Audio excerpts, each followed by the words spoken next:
Hemos invitado a dos congresistas que tomarán la palabra mañana, que nos dirán si les parece razonable que se busque un acuerdo y cómo poder conseguirlo. Ellos son la señora Margot Palacios, de Perú Libre, y el señor Héctor Valer, que es actualmente miembro de la bancada de Somos Perú, pero que en su momento fue primer ministro de Pedro Castillo. Antes de entrar al tema de las responsabilidades que usted tiene mañana, señora Palacios, quisiera que nos diga algo de lo que usted ha dicho en Europa sobre la situación en el Perú, porque ha sido criticada respecto de las acusaciones que ha hecho sobre genocidio, dictadura militar, etcétera. Incluso creo que hay una denuncia que se ha presentado la congresista Patricia Chirino sobre usted. Yo quisiera, antes que nos conteste eso, saber, ¿usted cree que Pedro Castillo intentó cometer un golpe de Estado? Bueno, ahí está el discurso, ¿no? Es objetivo. Ahí está el discurso. Entonces, él que fue no vacado, ha habido acciones concretas, que no ha habido que los militares... Por eso habló un discurso y no se concretó, ¿no? No hubo como en el 92, tomaron el Congreso, los militares, no hubo, pero sí hubo un discurso. Es un golpe de Estado fallido. Podríamos decir que sí, ¿no? Y hay que sancionarlo. Por supuesto, es legítimo que se le sancione. Tendrá que ser juzgado por la justicia peruana, ¿no? Y era legítimo que se le vaque. Bueno, hay mecanismos dentro del Congreso de la República que se tuvo que hacer.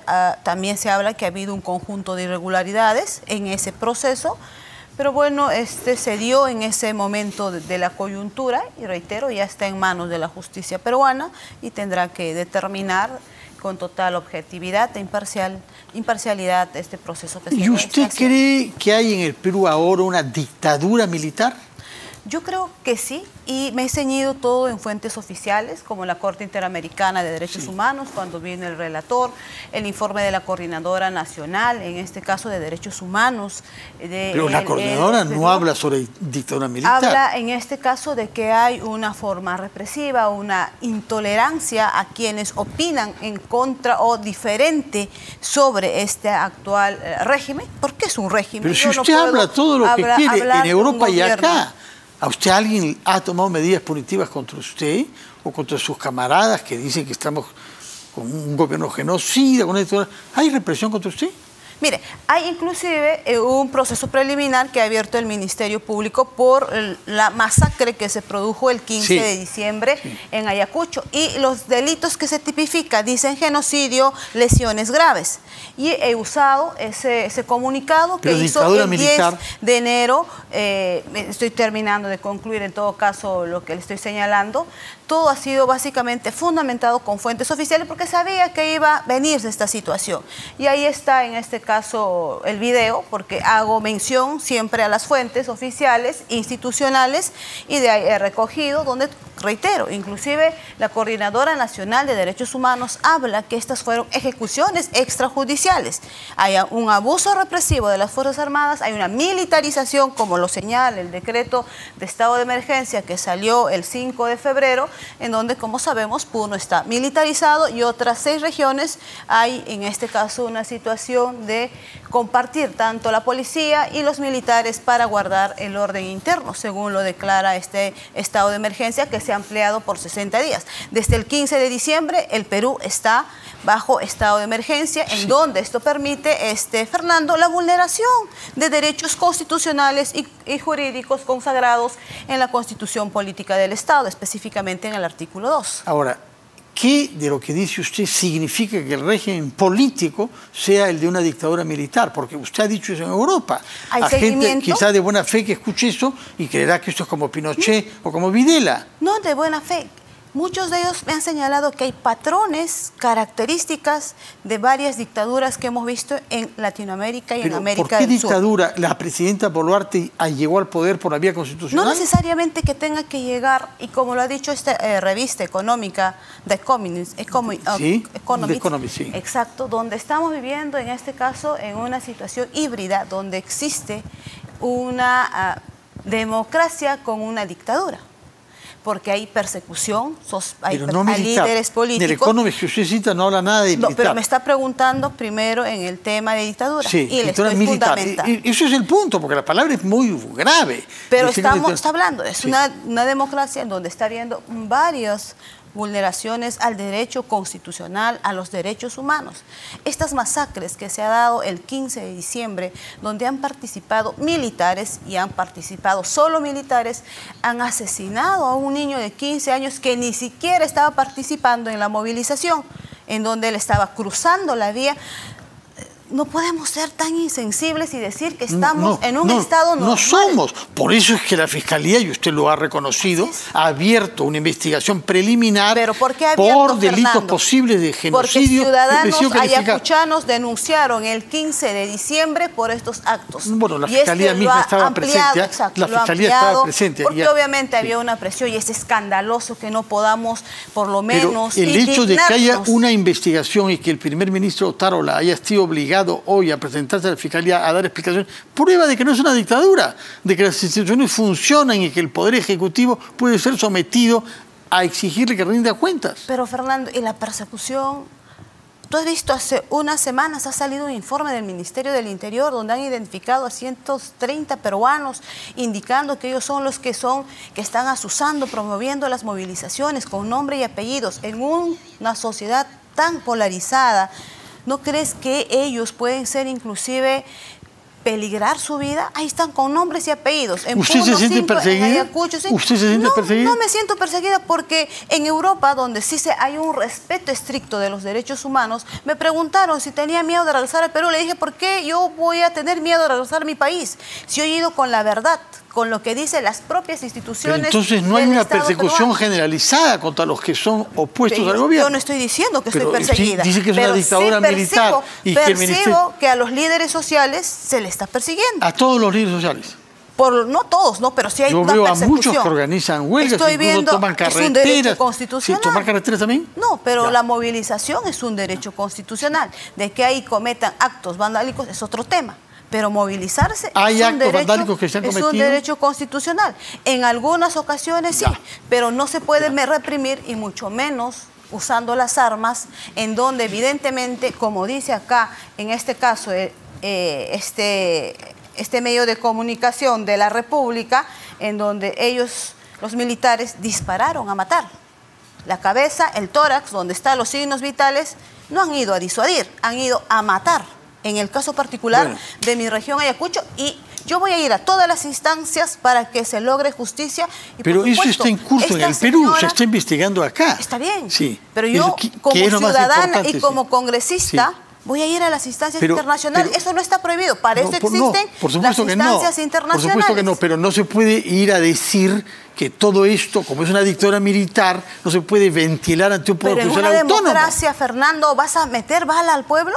Lamentablemente... No, hay que preguntarnos. ¿En una democracia vas a disparar contra el pueblo? En los Estados Unidos vemos que hay policías que disparan. En todas partes sucede. Está pésimo, está mal. Pero eso no quita que... Estás violando los derechos humanos. El régimen es de democracia en el sentido de que hay poderes autónomos. No puede ser que alguien que salga a las calles y diga Asamblea Nacional Constituyente o renuncia a DINA o adelanto de elecciones tenga que ser disparado. No, claro que no. Pero hay mucha gente que dicen eso todos los días. De los 60 a 47 han sido victimados por las fuerzas policiales y armadas. Sí, todo eso es repugnante, señora. Por supuesto, está clarísimo y hay una fiscalía que está investigando. Quisiera saber qué nos dice el señor Valer después de haber escuchado una primera fase de las declaraciones de su colega en el Congreso, aunque de otra bancada, Margot Palacios.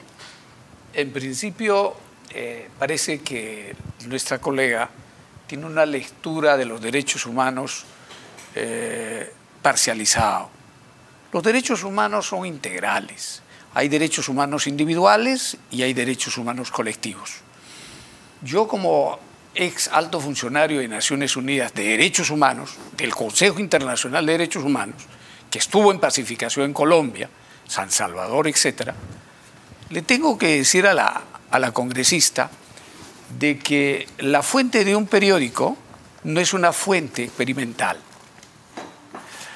En un Estado de Derecho lo que manda es la ley. Y el artículo 166 de la Constitución congresista dice que el orden público lo conduce, lo dirige las fuerzas del orden, que son las fuerzas policiales y las fuerzas armadas. No así los vándalos. No así aquellos que atentan contra los bienes del Estado, no así aquellos que atentan contra los bienes privados.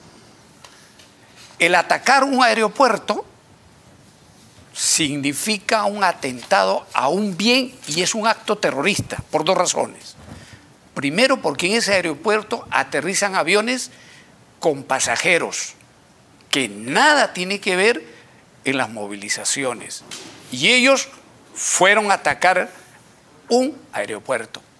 Son actos terroristas. Falso, y lo voy a probar acá. Pero déjeme hablar, no le he interrumpido. El marxismo-leninismo, pensamiento Gonzalo y de sus variantes, siempre atropellan a los demócratas cuando quieren intervenir y cuando sus argumentos son rebasados por la capacidad experimental de aquellos que sí conocemos de normas. Entonces, señora Margot y señor Carvalho, lo que tengo que decir es que aquellos que atacaron un bien público, como es un aeropuerto, fueron al encuentro con la muerte. Y un aeropuerto está vigilado por policías y por vigilantes privados que están autorizados a usar el arma. Pero hay muchos muertos en Huamanga que no estaban en el aeropuerto, ¿eh? Okay. Y que no tenían que ver con eso. De acuerdo. Por eso es que la investigación es indispensable. Así es. 6 de los 10. Estamos hablando del aeropuerto. Qué fatal, ¿ah? Y luego hay otra muchedumbre Falso. de más de 200 personas. Déjame terminar para saber si fue o no. De más de 200 personas que arrinconan a la policía y hacen inclusive un intercambio entre un policía y un detenido para no seguir sacrificando vidas. Pero de los 60 fallecidos, todos están en investigación. El orden público lo guarda las fuerzas policiales. Y en un Estado de Derecho tenemos que respaldar a las fuerzas policiales y a las fuerzas del orden.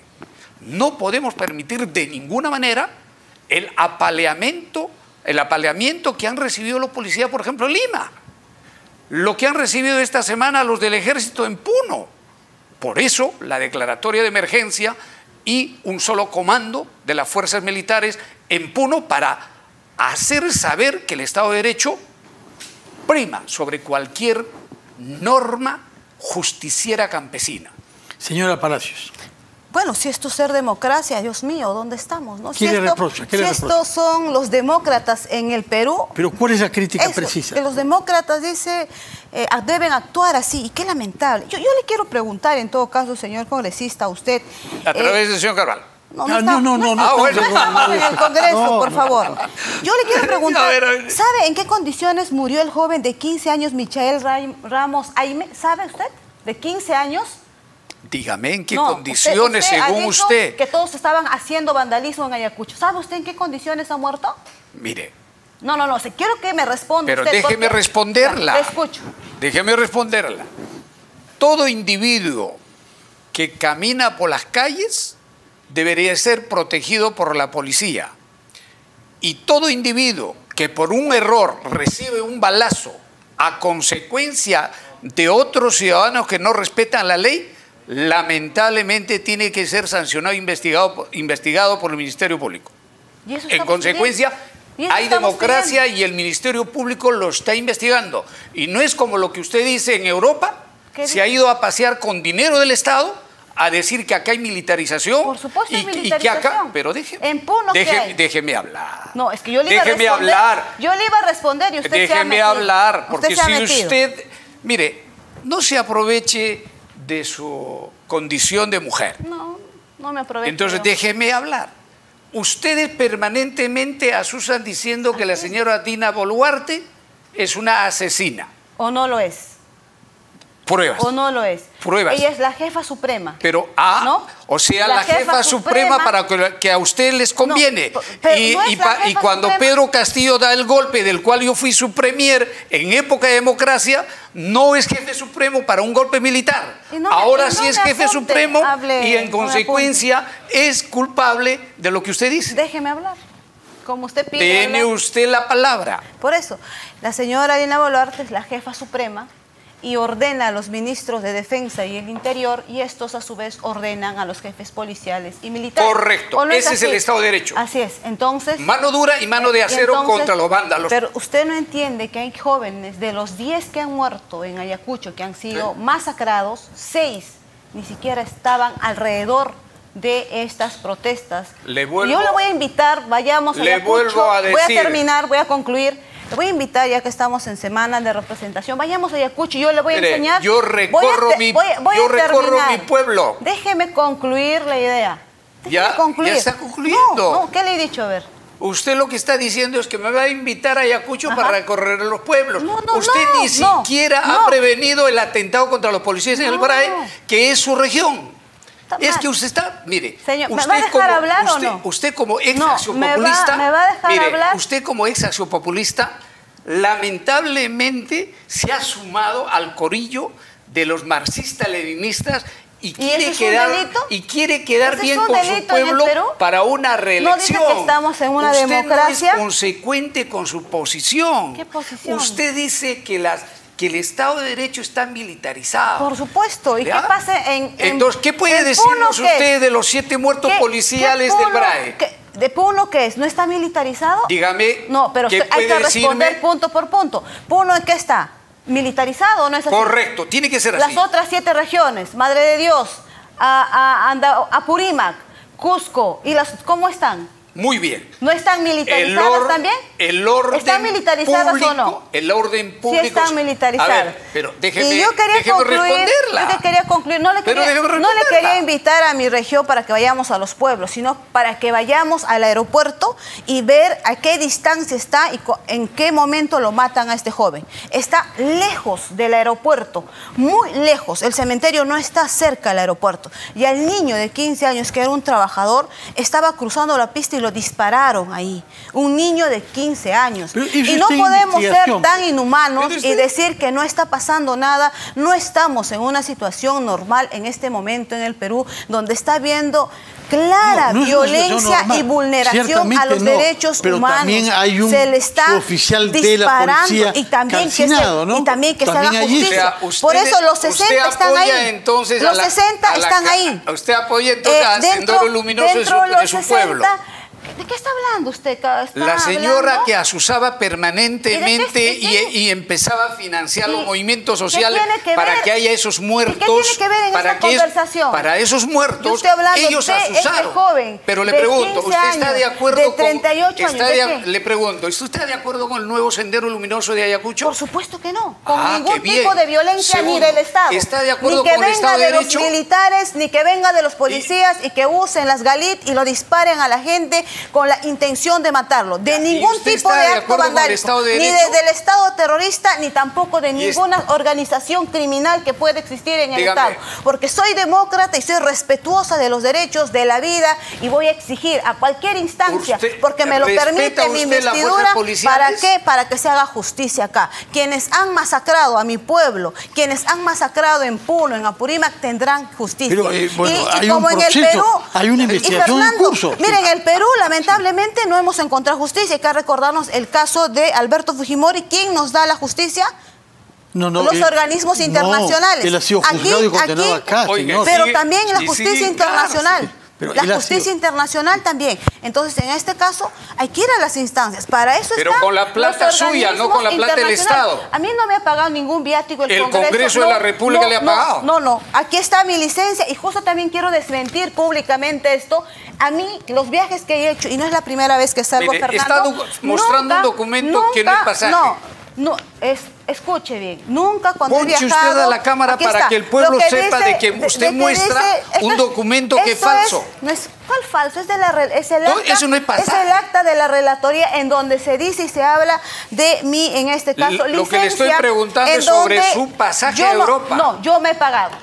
El Congreso nunca he pedido al Congreso, yo nunca le pido al Congreso ni 10 céntimos. Con mi sueldo yo puedo pagar mis viajes a los países que he ido y siempre he viajado sin pedirle ni 10 céntimos de viático al Congreso de la República. Sí he pedido licencia, sí, pero nunca le he solicitado al Congreso de la República viáticos. Y en esta oportunidad pero hay que ir a Europa, además de sin pedir viáticos como otros congresistas que se acostumbra a pedir y vivir, sí, del Congreso de la República. Bueno, es una falsedad, hemos Fernando, comprendido. ¿no? Avancemos a otro punto, por favor, que es si estamos de acuerdo en que algo útil para salir de esta situación que usted describe tan elocuentemente, que el señor Valeri y todo el mundo reconoce, hay que salir de una situación de crispación que ha obligado al Estado a poner el estado de emergencia. Y esto era una necesidad ante regiones que tenían carreteras bloqueadas y que no tenían acceso en consecuencia de alimentos, medicamentos, combustible, etc. Deseamos salir de eso y apaciguar esa situación. Y encontrar justicia. ¿Contribuye a eso, a anticipar elecciones? Parece que los dos están de acuerdo en que sí, porque Perú Libre y su bloque parlamentario son partidarios de que se adelanten las elecciones. La señora Boluarte no quiere seguir siendo presidenta y es una manera de reconocer sus propias deficiencias. La diferencia entre ustedes dos, y que comprendo bien, es que usted dice, bueno, de acuerdo, que se adelanten las elecciones siempre y cuando se consulte también sobre una asamblea constituyente. Y con eso bloquean la posibilidad de que se pueda adelantar las elecciones. El resultado concreto de unir un punto al otro es que no se adelanten las elecciones. Mire, ¿qué puede decirnos sobre eso? Sí, Fernando, ahí te voy a explicar. Había en ese momento dos dictámenes, uno en mayoría y uno en minoría, y el minoría era presentado de la bancada de Perú Libre. Efectivamente planteaba un adelanto de elecciones en 4 meses con un referéndum. Era nuestro dictamen y por ende tendríamos que defenderlo, nuestro dictamen, porque si caía el dictamen en mayoría, se archivaba, lo que proseguía según reglamento es que se debata y se vote nuestro dictamen. Y es por eso que lo defendimos, como tú también defenderías tu propuesta, como él también defendería su propuesta. Ya sabe que no hay votos para eso, ¿no? Y eso, exacto, y eso concluyó su proceso. Entonces, ¿qué toca ahora? Tenía que hacer. ¿Qué podemos hacer ahora que muestra a la población peruana que somos verdaderamente solidarios de los sufrimientos? Hemos nosotros firmado como bancada, inclusive hemos firmado para que se pueda agendar, ¿no? Y mañana. Exacto, mañana. ¿no? ¿Y faltaba una firma a favor del adelanto de elecciones? Faltaba una firma, ¿para qué? Porque retiró otra bancada su firma. Bloque magisterial. Primero luego retiró. Ahora se ha incorporado Alianza para el Progreso y con eso se alcanza y seguramente se va a incorporar, pero tú has dicho antes que hasta ahora no se ha incorporado en la agenda para que se debate el día de mañana. Nosotros estamos totalmente en este Perú caso. Libre, ¿serían favorables a Vamos que mañana... a votar a favor para que se amplíe y se pueda... Para que se amplíe el periodo legislativo. No, para que se debate el día de mañana, porque también se va a tener que votar, porque es un pedido, en este caso de las bancadas, para que se incorpore el tema del debate de adelanto de elecciones, ¿no? Y lo que nos está adelantando es que Perú Libre quizás estaría dispuesto a hacer un sacrificio y votar a favor del adelanto sin que se apruebe su pedido, que ha sido rechazado. Claro está que la Asamblea Nacional Constituyente como partido es una propuesta irrenunciable que siempre se va a tener que, en este caso, llevar adelante, y que un cambio real que el Perú necesita para no continuar teniendo 5 presidentes, 2 congresos, se tiene que hacer cambios estructurales. Es una propuesta irrenunciable. De acuerdo, pero se puede postergar esa propuesta para que se apruebe primero el adelanto. Por eso, mañana se va a tener que determinar. Esperemos que lo puedan agendar. ¿Votar a favor? Para que se incorpore, por supuesto que sí, vamos a votar y se tendrá que debatir dentro del Congreso de la República. Ahora, solo es un día, hay que esperar también que haya la voluntad de parte de la mesa directiva y que lo pueda ampliar. La legislatura. Sí, por eso estoy diciendo. Señor Valer, su opinión de lo que puede pasar mañana. Bueno, cualquier fecha para nosotros es importante que hayan elecciones. Primero, porque el pueblo, la mayor parte de la población, sin los vandalismos, está pidiendo de que haya elecciones.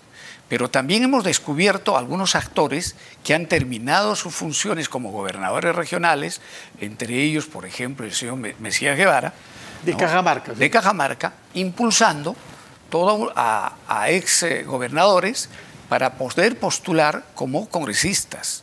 Ya están haciendo pintas en sus regiones. Es decir, que lo que quieren ellos es cuanto antes elecciones, pero para que ellos postulen. Muy bien, yo creo que el pueblo elige. Y al pueblo lo que hay que decirle es que elija bien esta vez. Porque eligieron a este Congreso para 5 años. Muy bien, no estuvieron de acuerdo por una serie de razones. Eligieron al presidente Castillo para 5 años, no estuvieron de acuerdo, incluido su partido político que lo llevó. Muy bien. Yo creo que estas elecciones que vienen, más algunas reformas constitucionales que tenemos que hacer en este periodo que nos toca, ¿no?, debe el pueblo elegir bien a sus nuevas autoridades. Pero también es conveniente decirle al pueblo del Perú, el Congreso de la República, en su año y medio, ha hecho mucho, entre ellos para los maestros del Perú. Ahora pueden cobrar el 100%. Bueno, no es el momento en que se haga un autoelogio poco convincente, la verdad. Pero de un año y medio. Las encuestas muestran que no hay mucho de qué estar orgulloso. Que, don Carvalho, el pueblo, lamentablemente, el pueblo general, la mayor parte, no sabe que el Congreso de la República no ejecuta presupuesto, no hace obras. Quienes hacen obras son los gobernadores regionales o los alcaldes. De manera que yo quisiera que pronuncien palabras finales sobre el tema que interesa más a la opinión pública. ¿Qué pasos hay que dar, independientemente de los fiscales que están en investigación, para salir de esta crisis? Y si es posible que la salida pase o no, dependerá de usted mañana en el Congreso, por el adelanto de elecciones. Creo que para lograr de verdad una justicia o una tranquilidad, una paz, hay que lograr la justicia a los deudos, a los, en este caso, viudas que son perseguidas particularmente en mi región, y eso lo he elevado al Ministerio de Justicia, Defensoría del Pueblo y otras instancias, porque vienen siendo perseguidas en su casa. Realmente, si vamos y queremos la paz verdadera en nuestro Perú, hay que encontrarle justicia, y quienes sean los que dieron las órdenes tengan que purgar la condena según las leyes. Sí, sin duda. Mañana, ¿cuál es el mejor escenario? Que se decida, que se amplíe para que se pueda debatir y hablar sobre el tema. ¿Que se amplíe esta legislatura? No, sino que se amplíe en la agenda para que se incorpore el tema del adelanto de elecciones, porque no está dentro de la agenda en este momento. Señor Valer. En principio, respaldar a la Presidenta de la República para que siga ejerciendo gobernabilidad en el país, respaldar a la Policía Nacional del Perú para que siga guardando el orden público del país, cueste lo que cueste. Mano de acero contra los vándalos en el país. Y en tercer lugar, respecto a las elecciones, yo creo que el Congreso de la República tiene la misión de poder debatir con desprendimiento de apetitos colectivos, como es la Asamblea Constituyente o algún referéndum por ahí que traen entre manos. Lamentablemente, siempre la izquierda marxista o sus variantes, como progresistas socialistas, quieren agudizar contradicciones para que hayan más muertos en el Perú. Lo que nosotros queremos es que haya paz. Muchas gracias, señor. Gracias a ustedes dos Fernando, por su presencia acá. Por favor, 30 segundos, sí. Sí, mira, hay 130 congresistas, izquierda hacemos, exagerando, 40 votos. La derecha tiene que votar para irnos. Bueno, hay también por centro, favor. ¿no? Hay también el socialliberalismo. Veremos en todo caso, ahí. ojalá que se inspire mañana y que el país pueda salir de la sesión de mañana con un alivio y con claridad sobre el calendario electoral. Por lo pronto, muchas gracias por su presencia. Los extremos se juntan, don Carvalho. Muchas gracias. Vamos a hacer una pausa y recibiremos ya no a 2 congresistas, sino a 2 excongresistas.